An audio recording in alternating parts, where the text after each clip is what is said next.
Prison food exposed beyond the myths into the slop. The tray of horror. The tray slid through the slot with a loud clank. An inmate looked down and froze. On his plate was a pile of gray mush, and crawling inside it, what looked like a dead cockroach.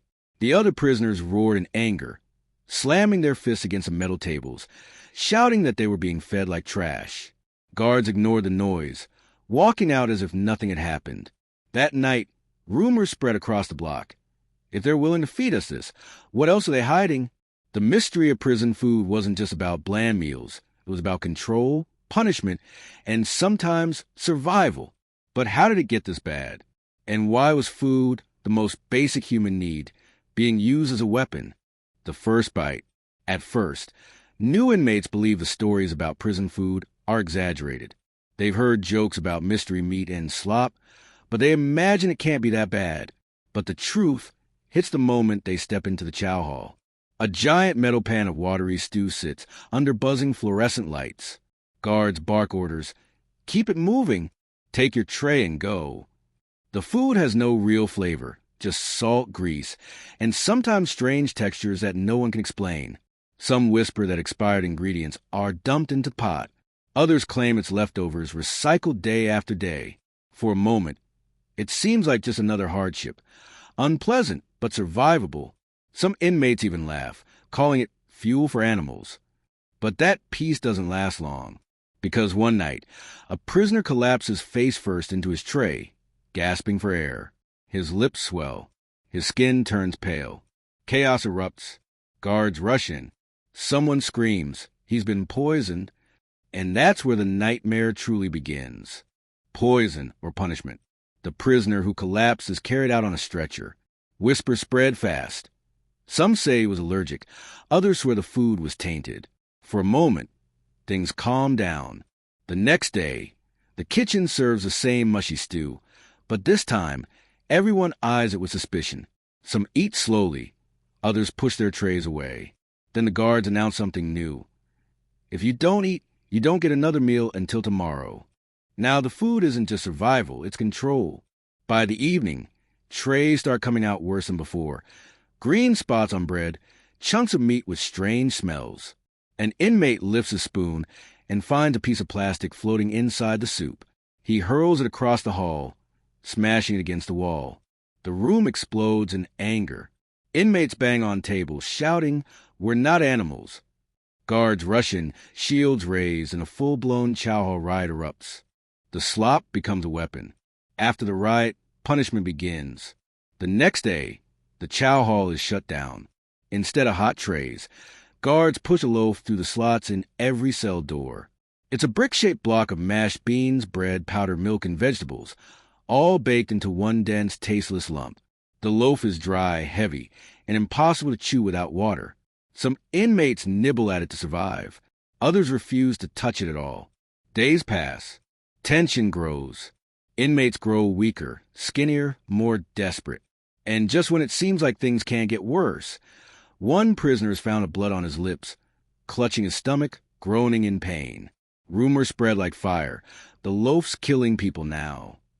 And the cycle of fear begins again. Hunger Games. After the loaf punishment, days blur together. Some prisoners trade scraps. Half a loaf for a cigarette, a corner of bread for a packet of coffee. Hunger begins to twist minds. Inmates argue, then fight over crumbs. One man is caught licking the floor after another prisoner drops a piece of bread. For a moment, silence settles. Everyone is too weak to resist. Then boom, a fight breaks out over a single tray. A sharpened toothbrush flashes. Blood splatters across the chow hall floor. The food war has officially begun. Rotten secrets. To calm things down, the prison reopens a kitchen. This time, inmates get trays of stew, rice, and bread again. Some sigh in relief.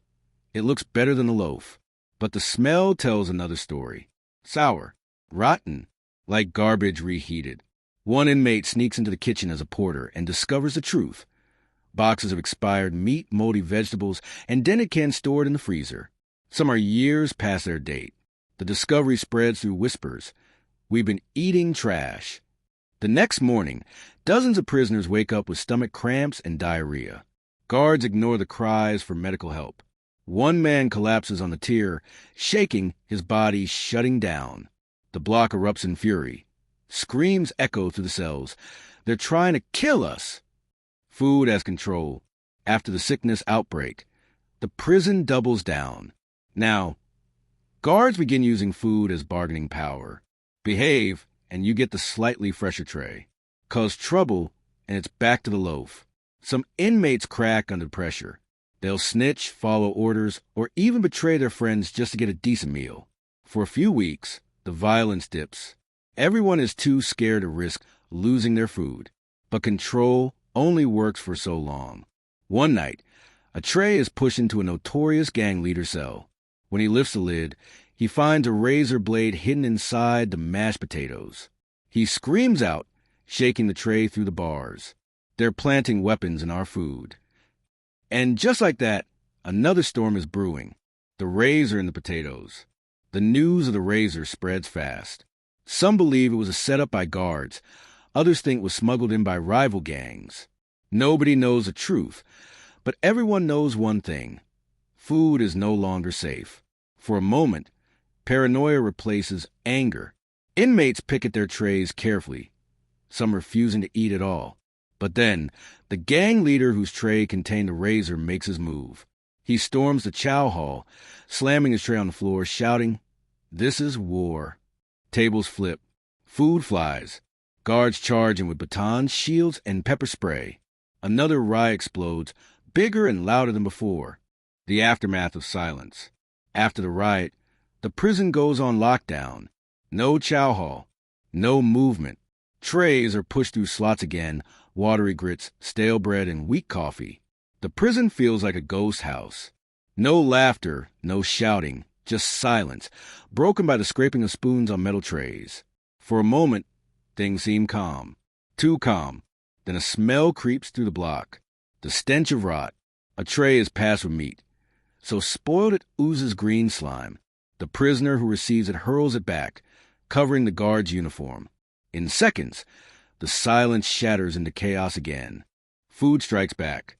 Tired of being treated like animals, inmates plan a strike. The next morning, when trays slide into the cells, dozens of prisoners refuse to touch them. For hours, guards watch, waiting for someone to give in. Hunger claws at stomachs.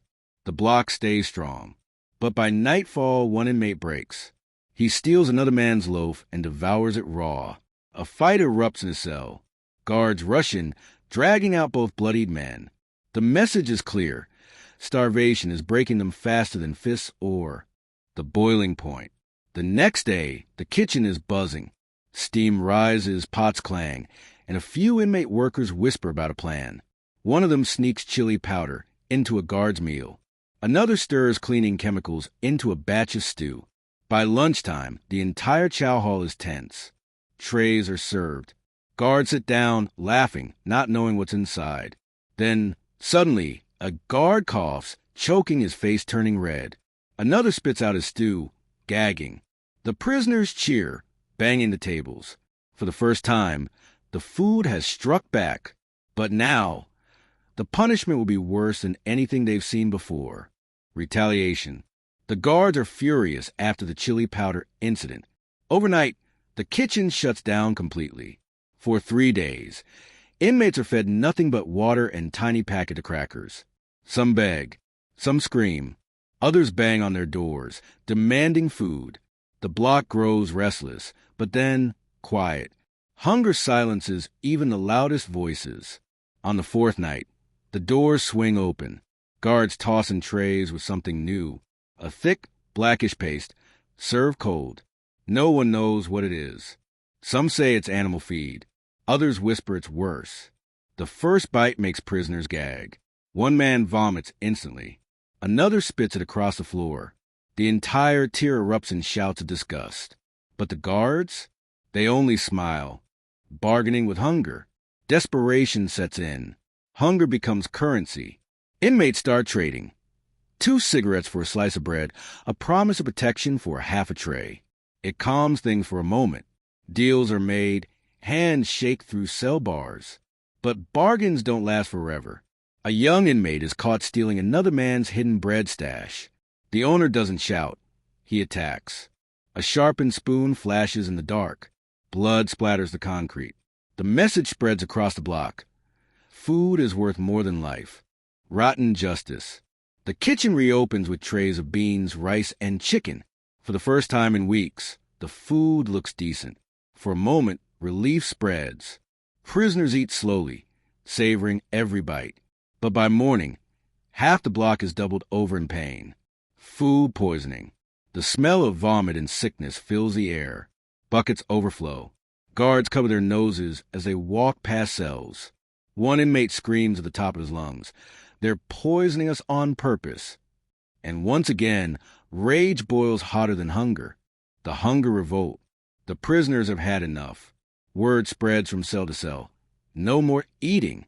A hunger strike begins. For the first day, the block is silent. Trays sit untouched. Guards grow nervous, but they say nothing. Day 2, men grow weak. Some faint, some whisper prayers. Day 3, things turn violent. One prisoner tears apart his mattress, spelling out "food equals weapon" on the wall with his own blood. Guards storm in, dragging him away. The strike has become a war cry. The last straw, the prison responds with force. They lock down the block, cut water access, and leave trays of nothing but bread and lukewarm milk. Most refuse. Some give in. Then, late one night, a guard slips on a puddle in the chow hall. The puddle isn't water. It's grease poured there on purpose. A hidden hand behind the kitchen doors is fighting back. Someone on the inside is tampering with the system. And now no one, prisoner or guard, can trust what's being served. Whispers in the kitchen, behind the chow hall doors. Whispers spread among the inmate workers. They've seen things nobody else has. Meat thawed and refrozen a dozen times. Rats running across counters. Cleaning chemicals stored next to cooking pots. For a short while, inmates outside the kitchen don't know the full truth. They only sense something is wrong when trays arrive colder, smaller, weaker than before. Then a porter slips a note under a cell door. "We're being poisoned slowly. Don't eat the stew." Hours later, an entire tier refuses their trays at once. Guards storm in, furious. But before they can react, one inmate hurls his tray against the bars, the mush splattering everywhere like a declaration of war. The rotten bargain. In response, the prison tries to negotiate. The warden orders slightly fresher meals, bread that isn't moldy, rice that's at least warm. At first, it works. Prisoners relax. The shouting dies down. For a brief moment, the block feels almost normal, but then the bargain reveals itself.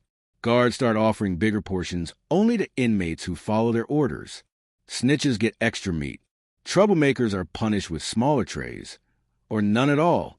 The calm is shattered when a notorious gang member, denied his meal, snaps. He flips his tray into a guard's face and lunges at him. Chaos erupts once again.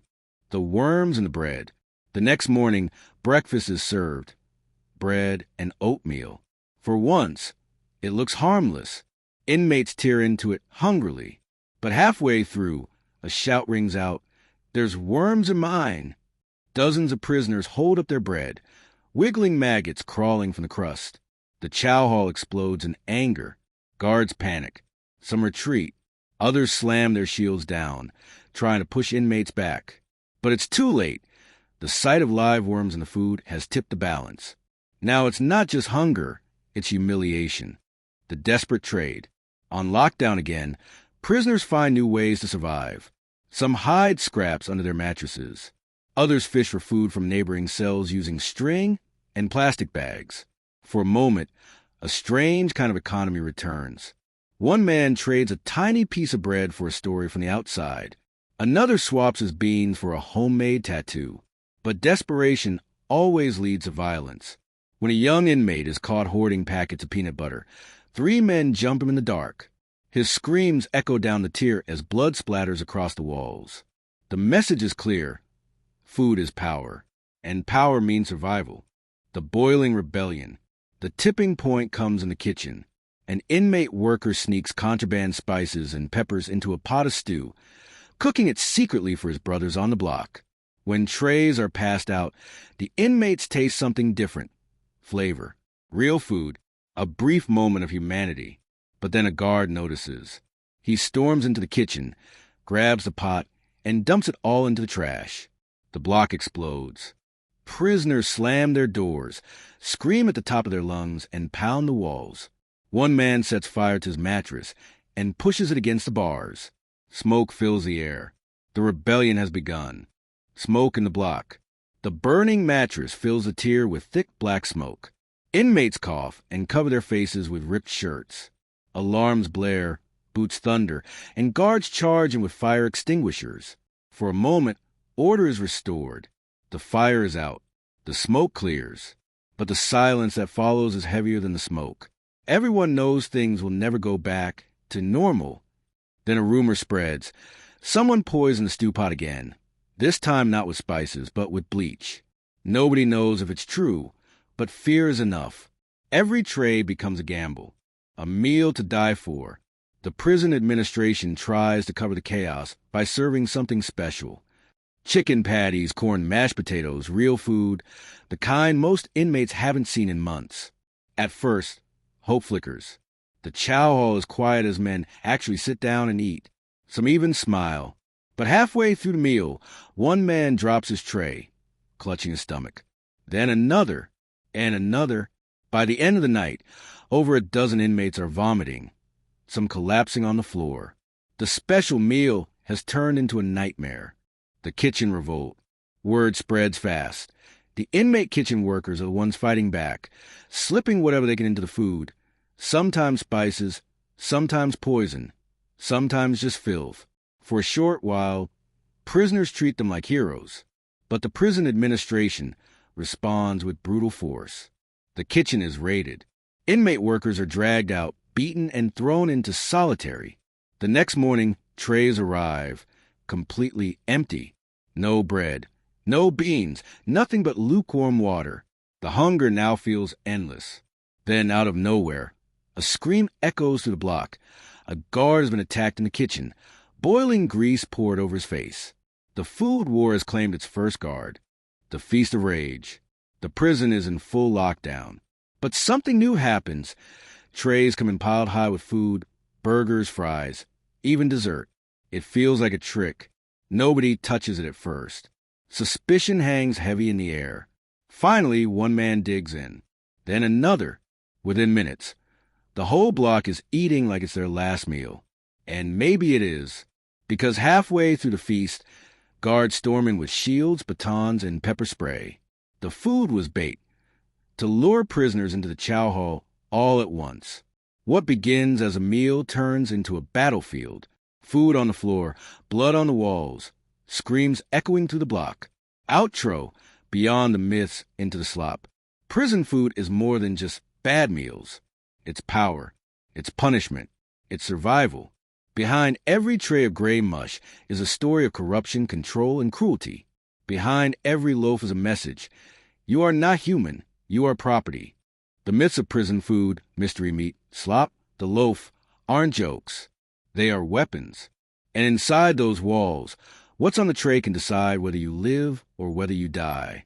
So the next time someone laughs about prison food, remember this. For the men and women inside, it's not just food. It's a fight for dignity, a fight for survival, and sometimes it's a fight to the death. The truth behind prison food. Prison food isn't just about what's on the tray. It's about control. From the cockroach in the stew, to the maggots in the bread, to the poison slipped in the pot. Every bite carried a message. It said, you don't matter, you don't deserve better. For the inmates, the food was more than fuel. It was survival. It was punishment. It was a weapon wielded by the system, and sometimes even turned back against it. We've seen trays spark riots. We've seen the loaf crush men into silence. We've seen hunger strikes turn into desperation, and desperation turn into violence. Food wasn't nourishment.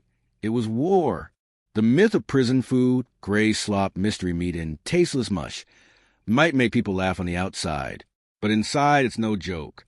It's the difference between hope and hopelessness, dignity and humiliation, life and death. And maybe that's the darkest truth of all, because when a society feeds its prisoners like animals, it should never be surprised when cages erupt like battlefields. This is prison food, exposed,